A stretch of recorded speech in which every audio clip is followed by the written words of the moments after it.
Hello, I am Pramod Kumar.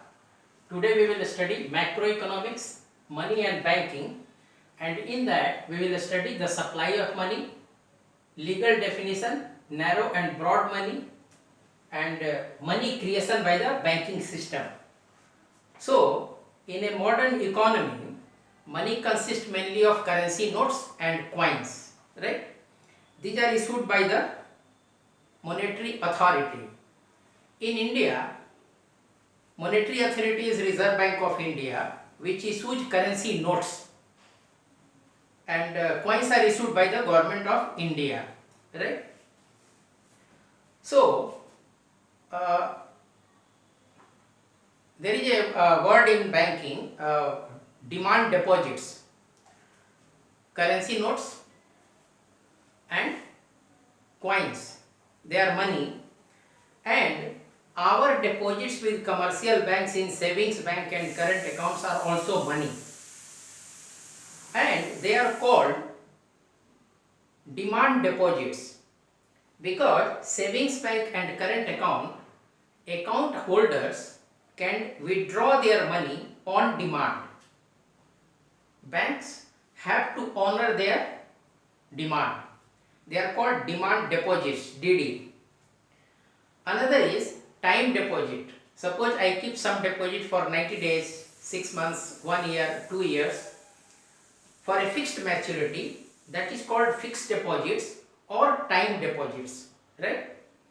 So, demand deposits which the banks are obliged to return to the customers on demand, and time deposits or fixed deposits, right, which are there for a certain tenure, for some fixed period.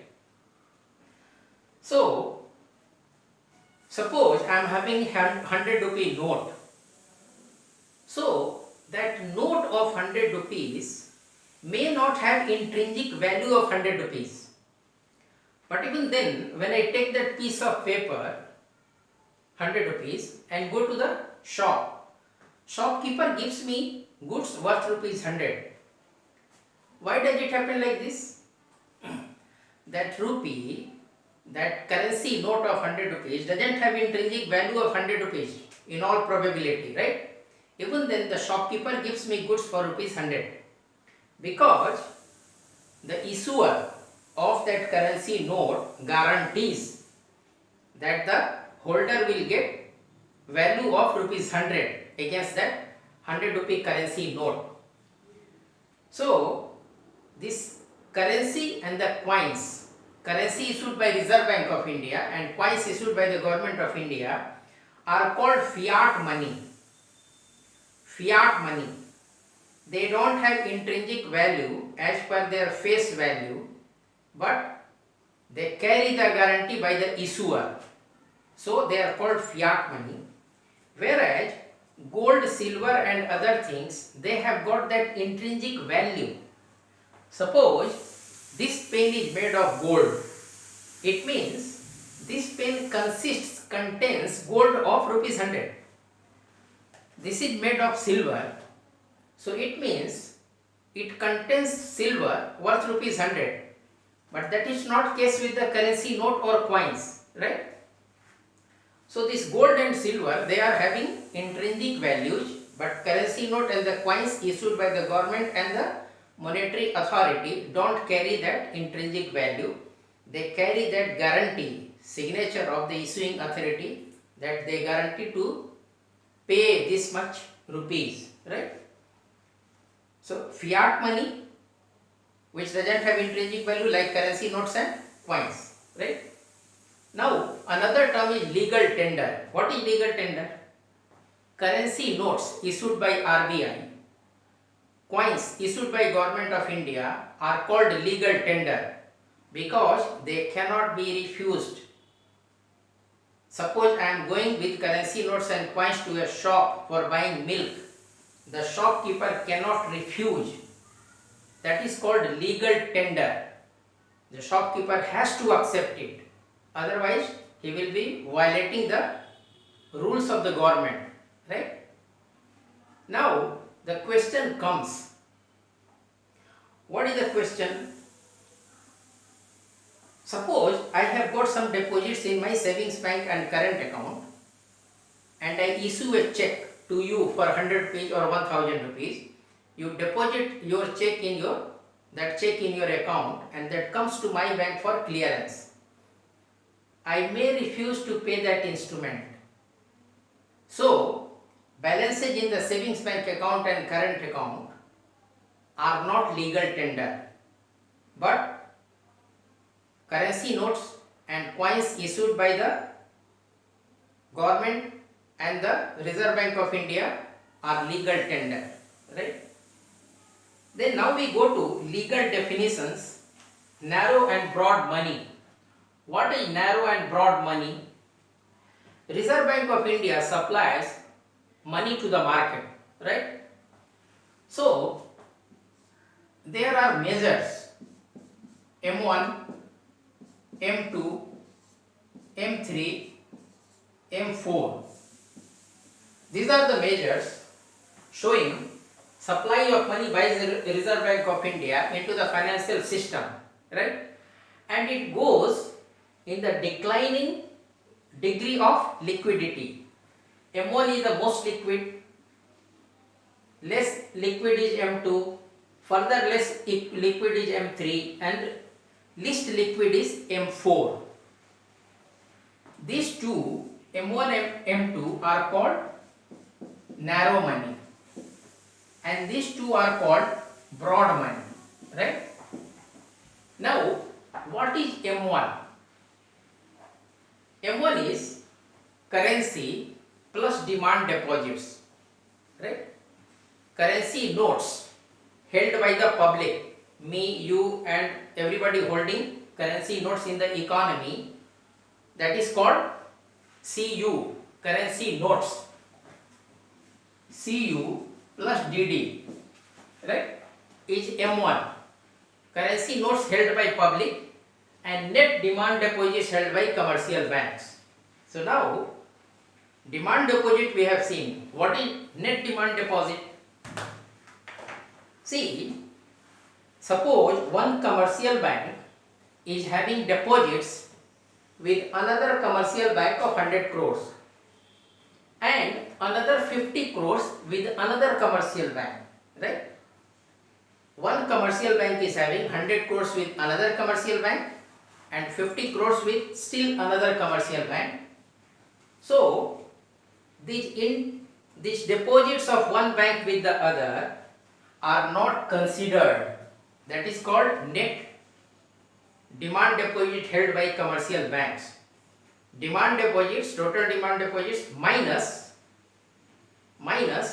interbank deposits. One bank keeping deposit with other bank, that is to be excluded, right? So M1 is CU plus DD, currency notes held by the public plus net demand deposits held by the commercial banks, right? Reserve Bank of India publishes this data periodically to show what is the supply of money in the economy and what kind of money has been supplied to the economy, right? Now what is M2? M2 is M1 plus savings bank deposits with post office saving banks, right?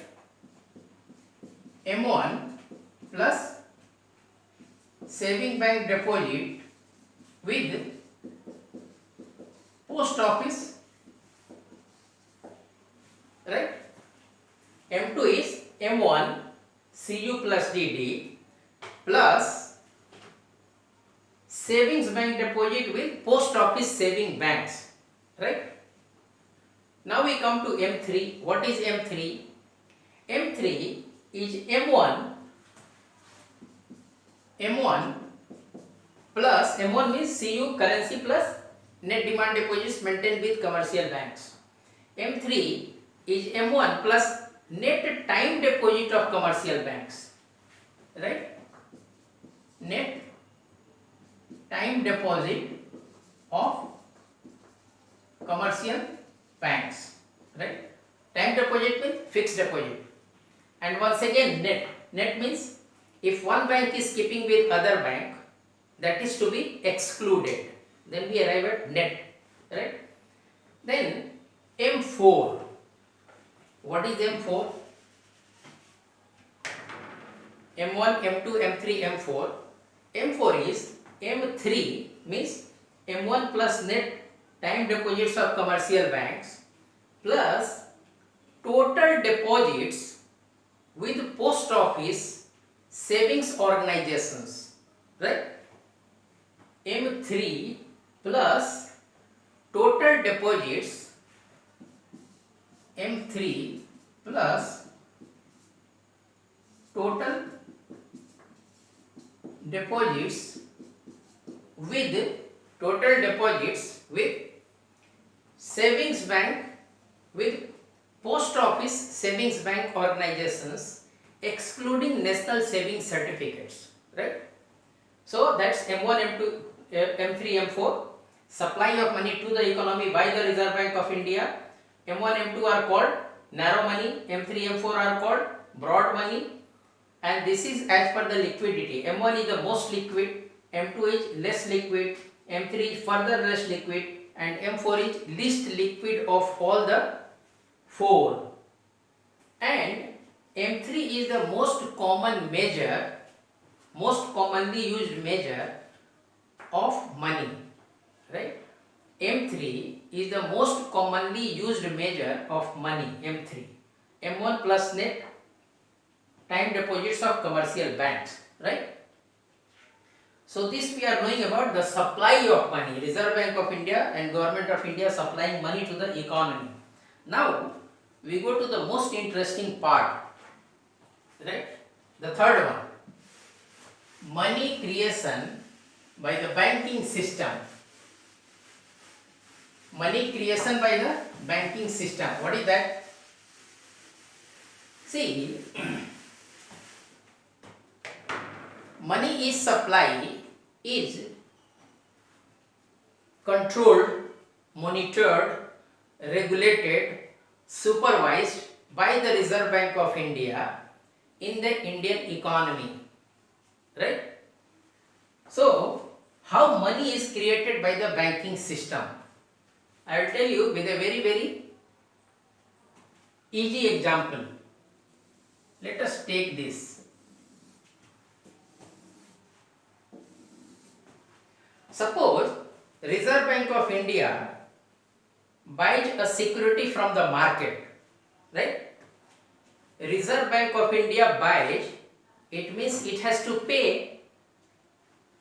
So Reserve Bank of India pays 100 rupees, right? So you go to round 1, round 2, round 3, 100 rupees. This is the currency, this is the deposits, and this is total. Reserve Bank of India buys some security of 100 rupees and pays 100 rupees for that. So 100 rupees goes to the person who has sold, and that person deposits that check of 100 rupees in the bank, right? So that person who sold the security of RBI is holding a check for 100 rupees. So that person goes in the bank and deposits that money in the bank. So what happens? The person takes back 50 rupees in cash and keeps deposit of 50 rupees in the bank. So in the banking system, 100 rupees are infused, right? Reserve Bank of India is buying a security for 100 rupees. So from the person Reserve Bank of India is buying, gets 100 rupees check. That person goes to his or her bank, deposits that check in his account of 100 rupees, withdraws 50 rupees of cash currency, deposits 50 rupees in the bank. So in the Indian economy, money supply goes up by 100 rupees, right? Now, what happens? Banks need to maintain, what do they do? What do the bank do? One is currency deposit ratio. What is that? Suppose there are 100 rupees in the entire economy, 100 rupees, and I want to hold 25 rupees with myself or 20 rupees and 80 rupees in the bank. So 20 rupees that I hold against 80 rupees deposited in the bank, that is called currency deposit ratio, right? Currency deposit ratio. It is the ratio of money held by public in currency to that they hold in bank deposit, right?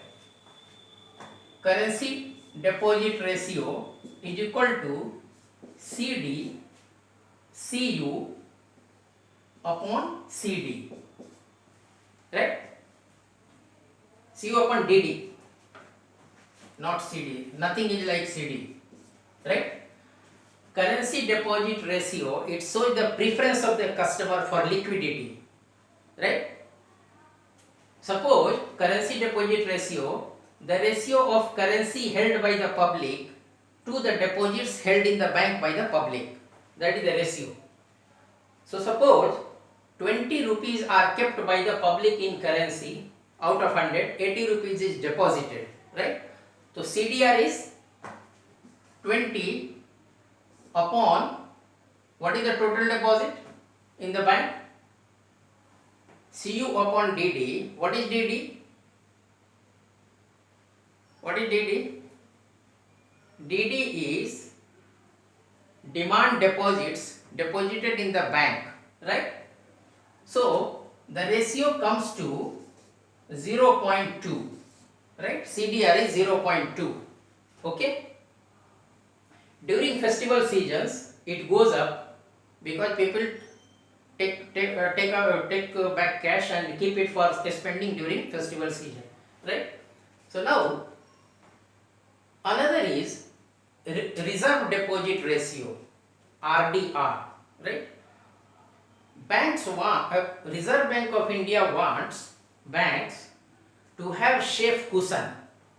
Suppose a bank has got deposit of 100 rupees, that bank cannot lend that entire 100 rupees to the borrower as loan. Bank has to maintain some level of reserve deposit ratio. Why do they do that? Why do they do that? To have cushion. For what? In bad times. Suppose more and more people come to withdraw the money from the bank, their money, bank should be in a position to pay them, right?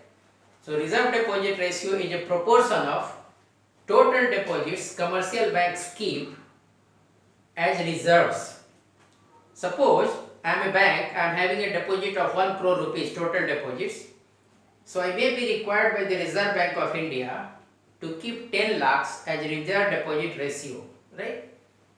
It is maintained so that there is no problem with the bank if more and more customers come to withdraw money, right? So suppose CDR is 0.2, currency deposit ratio. So here what happens, the person got 100, 50 he withdraw, 50 he kept in deposit, so in the banking system 100 is there. Now this 50 is there with the bank, right? So how much of it the bank can give to the borrower in the market again?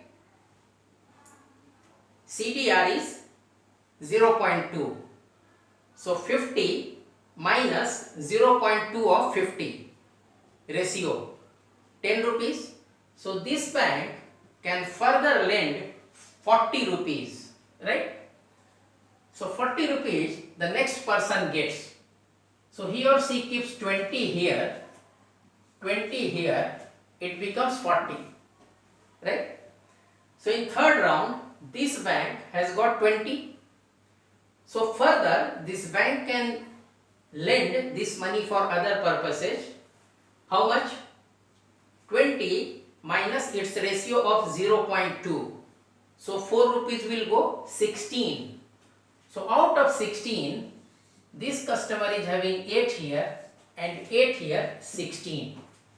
So you will find only 100 rupees were infused by Reserve Bank of India in the financial system, but it keeps on growing. 100 plus 40 plus 16, here itself we get 156, right?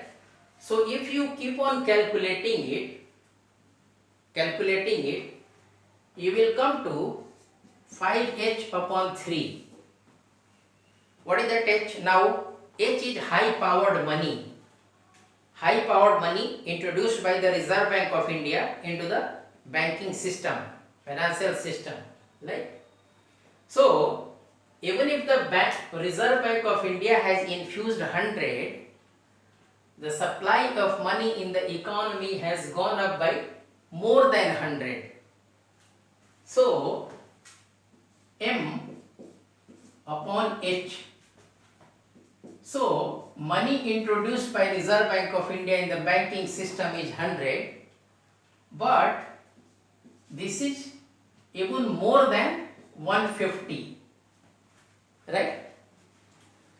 Money supply by RBI into the banking system 100, high powered money is more than 100, right? So it's always more than money introduced by the Reserve Bank of India, right? You got it?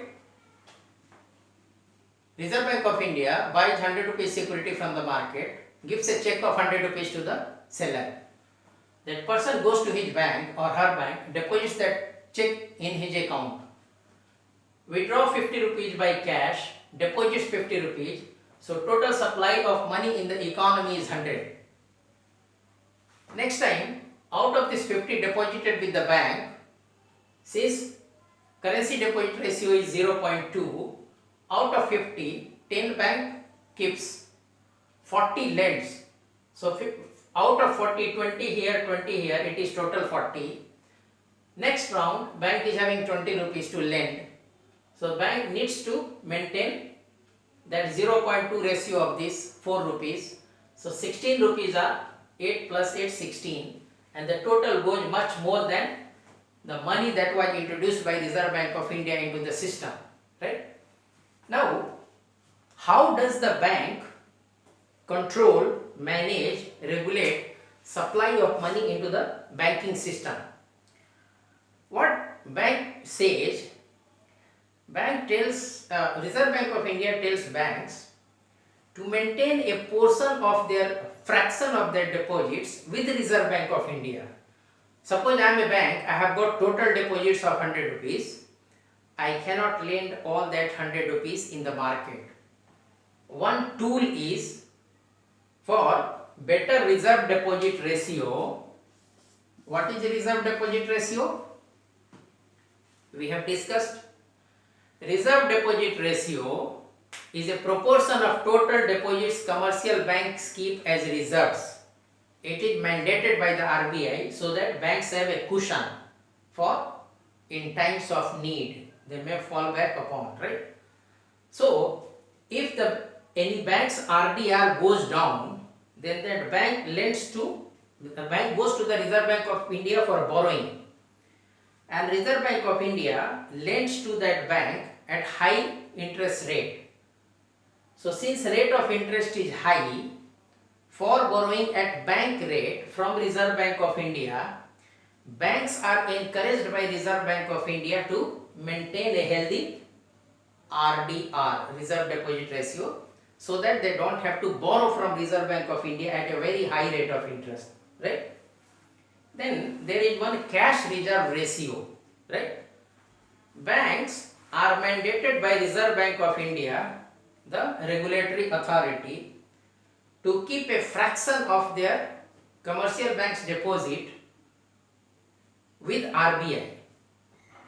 Suppose CRR, cash reserve ratio is 5%. If I am a bank, I am having a deposit of 100 rupees, total deposits, I need to keep 5% of the deposit with the Reserve Bank of India as cash reserve ratio, CRR. Another tool is SLR, a statutory liquidity ratio. Reserve Bank of India mandates banks to maintain a given fraction of total demand and time deposits in the form of a specified liquid assets, so that in case of need those assets can be easily encashed and deposits can be returned to the depositors in case of need, right? And bank rate we have already discussed. If a bank's RDR goes down, bank resorts to, right, borrowing from the Reserve Bank of India, but that is at a high cost. So how does a typical balance sheet of a commercial bank look like? The commercial bank's liability is deposits, and what are the assets?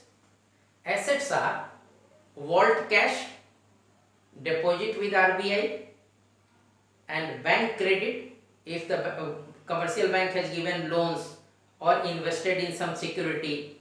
So liability is deposits, assets are reserves in the form of vault cash. Commercial banks maintain cash in vault, in their vault, and deposits with RBI. Commercial banks have given loans, commercial banks have invested in certain securities. And how does the balance sheet of Reserve Bank of India look? On the liability side you will find, what is the liability?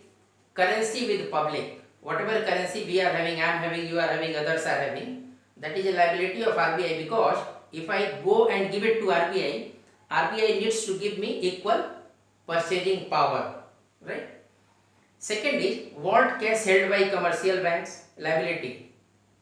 Deposits of commercial banks with RBI, deposits of Government of India with RBI. These are liabilities because RBI is liable to pay when they demand. And what are the assets of RBI? Gold, foreign exchange reserves, loan to Government of India. RBI gives loans also to Government of India.